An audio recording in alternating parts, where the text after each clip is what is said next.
world. Doc Alan Lindemann. Doc, what's going on, man? How are you?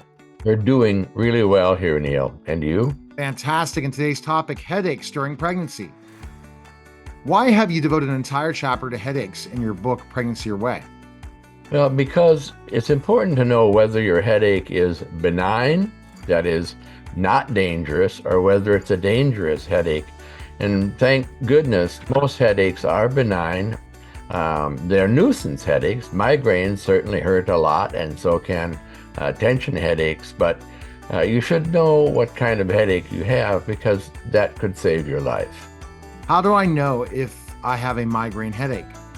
Well, migraine headaches typically are throbbing headaches on one side, although you can have them on both sides, but more often they're on one side.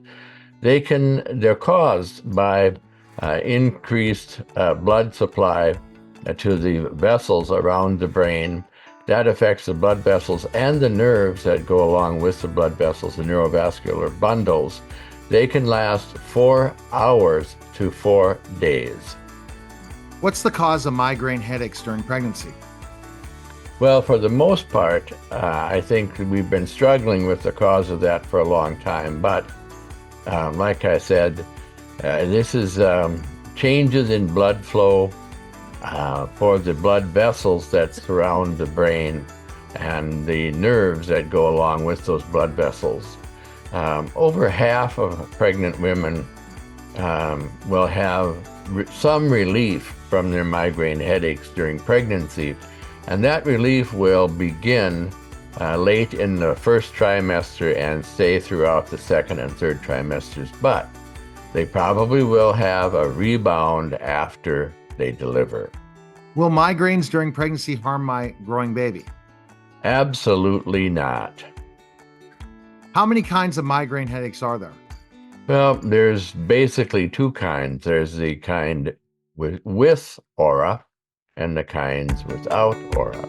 So what does aura mean? Well, flashing lights, and these are visual changes mostly, zigzag lines, and actually even losing your eyesight temporarily, at least on one eye.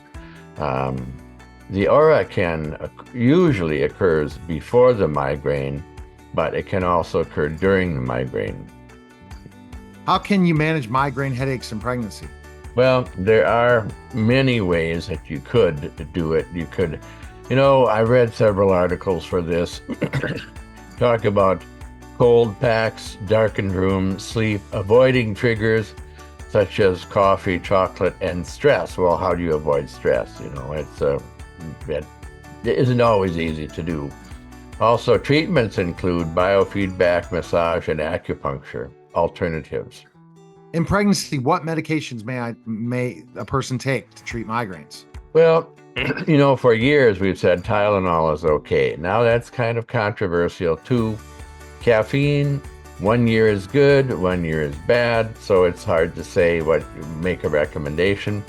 Some people recommend NSAIDs like ibuprofen to take in the first and second trimester. Nobody recommends taking NSAIDs, ibuprofen in the third trimester because of the risk of closing the patent ductus, which you do not want to do when the baby's in the uterus.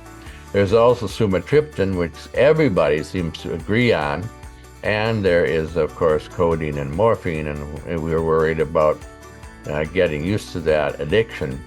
But still, those are options for use during pregnancy. What are some dangerous conditions which could be confused with migraines?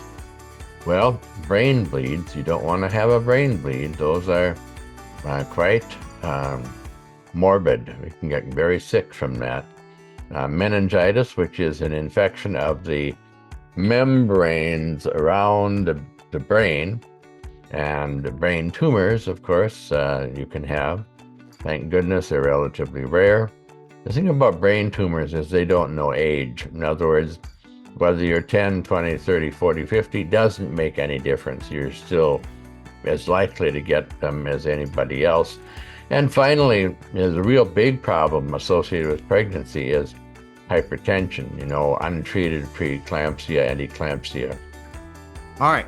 The best place to go is worlddocallen.com and pick up Pregnancy Way, available today on Amazon. Thanks, Doc.